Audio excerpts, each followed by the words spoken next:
నమస్కారం. సుమన్ టీవీకి స్వాగతం. ద్వాదశ రాశుల వారికి ఆగస్టు మాసంలో నవగ్రహాల సంచారం ఎలా ఉంది? వాటి వల్ల ఎటువంటి ఫలితాలు ఏర్పడనున్నాయి? దానికి ఎటువంటి పరిహారాలను పాటించుకోవాలి? ఈ విషయాన్ని తెలియజేసేందుకు మనతో పాటు ఉన్నారు ప్రముఖ జ్యోతిష్య శాస్త్ర పండితులు, జ్యోతిష్య రత్న, జ్యోతిష్య చక్ర వైభవ నిపుణ డాక్టర్ రాళ్లపల్లి రవికుమార్ గారు. గురుగారు నమస్కారం. నమస్కారం. గురుగారు, ఈ ఆగస్టు మాసంలో ద్వాదశ రాశులకి ఎలా ఉండబోతుందో తెలుసుకునే ముందు నవగ్రహాల సంచారం ఏ రకంగా ఉందో తెలియజేస్తారా? తప్పకుండా. శరదిందు సమాకారే పరబ్రహ్మ స్వరూపిణి వాసరాపీఠ నిలయ సరస్వతి నమోస్తుతే. అందరికీ నమస్కారం. ద్వాదశ రాశుల్లో అంటే ఈ నెల ఆగస్టు నెల ద్వాదశ రాశుల్లో నవగ్రహాలు ఎక్కడ ఉన్నాయో ఇప్పుడు తెలుసుకుందాం. ముందుగా సూర్యుడు వచ్చేసి మనకి స్వస్థానమైన సింహరాశిలో ఉంటారు. అలాగే బుధుడు కూడా సింహరాశిలో ఉన్నారు. అలాగే శుక్రుడు కూడా ఈ నెల అంతా కూడా మనకి సింహరాశిలో ఉంటారు. అలాగే కుజుడు వచ్చి మనకి వృషభ రాశిలో ఉంటారు. గురువు వచ్చేసి మనకి వృషభ రాశిలో ఉంటారు. అలాగే శని స్వస్థానమైన కుంభరాశిలో ఉంటారు. అలాగే రాహు వచ్చి మనకి మీన రాశిలో ఉంటారు. ఇక కేతు వచ్చేసి మనకి కన్యా రాశిలో ఉంటారు. ఇవి ఈ నవగ్రహాలు ద్వాదశ రాశుల్లో ఈ నెలలు కూడా ఈ స్థానాల్లో ఉంటారు. గురుగారు, కర్కాటక రాశి వారికి ఈ ఆగస్టు మాసంలో నవగ్రహాల సంచారం ఎలా ఉంది? ఏ గ్రహాలు అనుకూలంగా ఉన్నాయి, ఏ గ్రహాలు ప్రతికూలంగా ఉన్నాయి? వీళ్ళకి ఎటువంటి ఫలితాలను ఇస్తున్నాయి? తప్పకుండా. కర్కాటక రాశి అనగానే మనకి పునర్వసు 4వ పాదం, పుష్యమి 1, 2, 3, 4 పాదాలు, ఆశ్లేష 1, 2, 3, 4 పాదాలు. ఈ 3 నక్షత్రాల సమూహం మనకి కర్కాటక రాశిలోకి వస్తుంది. సాధారణంగా కర్కాటక రాశి అధిపతి చంద్రుడు. చంద్రుడు ఎవరికైనా సరే మనస్కారకుడు, బుద్ధికారకుడు, తల్లికారకుడు. సో కర్కాటక రాశికి చంద్రుడు స్వస్థానంలో ఉంటారు కాబట్టి తల్లి మాట జవదాటపోవడం, తల్లి యొక్క బ్లెస్సింగ్స్ పరిపూర్ణంగా ఉండడం, తల్లికి ఎలాంటి లోటు లేకుండా ఉండడం, ఇవన్నీ కూడా ఖచ్చితంగా ఉంటాయన్నమాట. ఎందుకంటే ఇది అనాదిగా వస్తుందంటే శ్రీరామచంద్రుల వారిది పునర్వసు 4వ పాదం, అలాగే కర్కాటక రాశి, అలాగే లగ్నం కూడా కర్కాటక లగ్నం. సో ఆయన స్టాంప్ అలా ఉండిపోయింది అన్నమాట. సో తల్లి యొక్క బ్లెస్సింగ్స్ పరిపూర్ణంగా ఉంటాయని చెప్పుకోవాలి. అలాగే ఆరోగ్యం కూడా బాగుంటుంది సాధారణ కర్కాటక రాశి వారికి. ప్లస్ అందరికీ సహాయ సహకారాలు ఎక్కువగా చేస్తారు. అంటే ఏ గ్రహానికైనా సరే శత్రువులు ఉంటారు, కానీ చంద్రగ్రహానికి కూడా శత్రువులు లేరు. ఏ గ్రహం కూడా శత్రువులు లేరు చంద్రుడికి అనమాట. కాబట్టి వీరికి ఎవరు శత్రువులు ఉండరు. వీరు ఆచితూచి మెలుగుతారు, అందరికీ సహాయ సహకారాలు చేస్తారు.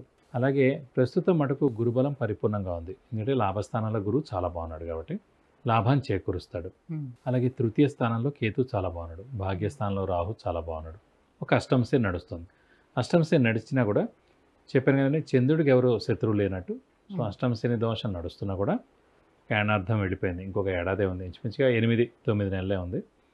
కాబట్టి అంత దోషం ఏం చేయడు. సాధారణంగా అష్టమశనిలో స్థానచలనం చేయిస్తూ ఉంటాడు. ఇల్లు మార్పు కానీ, ఉద్యోగ మార్పు కానీ, లేదంటే ట్రాన్స్ఫర్ అవ్వడం కానీ, లేదంటే వేరే ఊరు వెళ్ళి జాబ్ వెతుక్కోవడం కానివ్వండి. సాధారణంగా భార్య భర్తలు ఉంటే కనుక భర్తకి ట్రాన్స్ఫర్ అవ్వడం కానీ, కొంచెం ఎడం అనేది మటుకు ఉండేందుకు అవకాశాలు ఉన్నాయి భార్య భర్తల మధ్య. ఎందుకంటే స్థానచలనం అనేది ఖచ్చితంగా. ఎందుకంటే భార్య భర్తలు ఇద్దరు ఒకటే ఇంట్లో ఉంటారు. సో ఒకరికి అష్టమశని నడుస్తున్నప్పుడు ఎవరెవరు దాన్ని మిగతా ఇది కూడా తీసుకోవాలి. కాబట్టి అష్టమశని అనేది కేవలం ఉద్యోగస్తులకే ఉంటుందా, వ్యాపారస్తులుగా నాకు చెప్పుకోవచ్చు అండి. ఇప్పుడు ఫర్ ఎగ్జాంపుల్ అయినా వ్యాపారం కొంతమంది ఇక్కడ చేస్తూ ఉండొచ్చు, మనకి మంచి అవకాశం వచ్చి వేరే ప్లేస్లో చేస్తుండొచ్చు. ఈ అష్టమశని నడుస్తున్నందుకు స్థానచలనం అక్కడ అయ్యి వాళ్ళు అక్కడ వ్యాపారం చేస్తున్నట్టు. మళ్ళీ నెక్స్ట్ ఏడాది మే అవ్వగానే అష్టమశని వెళ్ళిపోతుంది కర్కాటక రాశి, మళ్ళీ వాళ్ళు వెనక్కి వచ్చేస్తారు. కాబట్టి అంటే కొంచెం గ్యాప్ మటుకు వస్తుందన్నమాట భార్య భర్తల మధ్యన. లేదనుకోండి, పెళ్లి కాని వాడి కనుక తల్లిదండ్రులతో ఉంటారు కాబట్టి ఆ కొడుకు వాళ్ళిద్దరి మధ్యన, సో వేరే ఊరు వెళ్ళడం. లేదు, తల్లిదండ్రులతో పాటే భార్యాభర్తలు కూడా ఉంటారు అనుకోండి, అప్పుడు భార్యాభర్తలు కలిపి వేరే ఊరు వెళ్ళిపోవడం. ఏదో విధంగా అందరూ కలిసిన చోట ఒకే చోట ఉండకుండా సమ్ గ్యాప్ రావాలన్నమాట. సో ఖచ్చితంగా వస్తుంది అది. అలాగే గవర్నమెంట్ జాబ్ వాడు ఉన్నాడు, అయ్యో మాకైతే ఏం మార్పు ఉండదంటే సెక్షన్ మార్పు ఉంటుంది. రోజు చూసే బాస్ ఉండకపోవచ్చు, వేరే బాస్ ఉండొచ్చు, వేరే సెక్షన్ ఉండొచ్చు, వేరే బిల్డింగ్ ఉండొచ్చు, అసలు వేరే పనే, రోజు మీరు చేసే పని కాకుండా వేరే పని ఉండొచ్చు. కాబట్టి ఏదో ఒక మార్పు ఖచ్చితంగా ఉంటుందండి. ఎందుకంటే అష్టమశని అయినా అర్ధాష్టమశని అయినా 2.5 సంవత్సరాలు. ఆ సమయంలో ఖచ్చితంగా ఇలాంటివి ఏమైనా లేదు, ఇవన్నీ కాదంటే ఇల్లు మారచ్చు, ఇక సొంత ఇల్లు అన్నారనుకోండి, అప్పుడు ట్రాన్స్ఫర్ అవ్వచ్చు. ఏదో ఒకటి జరగడం ఖాయం. సో ఖచ్చితంగా ఇంకోటి ఏంటంటే కొంచెం దూరం కూడా. ఫర్ ఎగ్జాంపుల్ మామూలుగా వాళ్ళ ఆఫీసు చాలామంది అరగంట 1 అవర్ లోపల వెళ్ళి వచ్చేస్తుంటారు. కొంతమంది బాగా దూరం అయినప్పటికీ 2-3 అవర్స్ వెళ్ళడానికి, 2 అవర్స్ రావడానికి పడుతుంది. సో మనం అనుకోండి ఈ స్థానచలనం ఇలాంటివి అయినా సరే ఈ ట్రాఫిక్లోనే మీకు వెళ్ళిపోయినట్టుగా కూడా మనం పరిగణించవచ్చు. మీరు ఇంటికి రాగానే తింటారు, పడుకుని పోతారు తప్ప ఇంకేమీ మీరు అంత యాక్టివిటీ ఏమి ఉండదు కదండి సాధారణంగా. కాబట్టి సమ్ గ్యాప్ అనమాట, అలా గ్యాప్ వస్తూ ఉంటుంది అన్నమాట. సో దానివల్ల చిన్న చిన్న ఇబ్బందులు వస్తుంటాయి భార్యాభర్తల మధ్యన. సో అవన్నీ కామనే, అంత పెద్ద గొడవలే ఉండవు. మనం స్థానచలనం అయితేనే మంచిది. ఉద్యోగ మార్పు కానీ ఇల్లు మార్పు కానీ అయితేనే చాలా మంచిది. గ్రహాలతో పాటు మనం కూడా సంచరిస్తే కనుక మనకి ఏ ఇబ్బంది ఉండదండి. గ్రహాలకు ఆపోజిట్గా మనం వెళ్తే కనుక తప్పకుండా సో ఏదో ఒకటి ట్రాన్స్ఫర్లు ఏమైనా వచ్చేటప్పుడు అది ఆఫ్ చేయించుకుంటే వాళ్ళ ఎదుగుదల కూడా ఆ అయిపోతుంది ఎదుగుదల ఆగిపోతుంది. కరెక్ట్గా ఈ సమయం కాకపోయినా మంచి సమయం ఉన్నప్పుడు అనవసరంగా అక్కర్లేని పొజిషన్కి చచ్చినట్టు వెళ్ళాల్సి వస్తుంది. అప్పుడు వెళ్ళకపోతే జాబ్ తీసేస్తూ ఉంటారు. అలా వెళ్ళడం బెస్టా, ఇప్పుడు ఉన్నప్పుడు బెస్టా? ఇప్పుడు ఆల్రెడీ టైం అయిపోయింది, ఇంకొక 8 నెలల్లో అష్టమ శని కూడా వెళ్ళిపోతుందన్నమాట.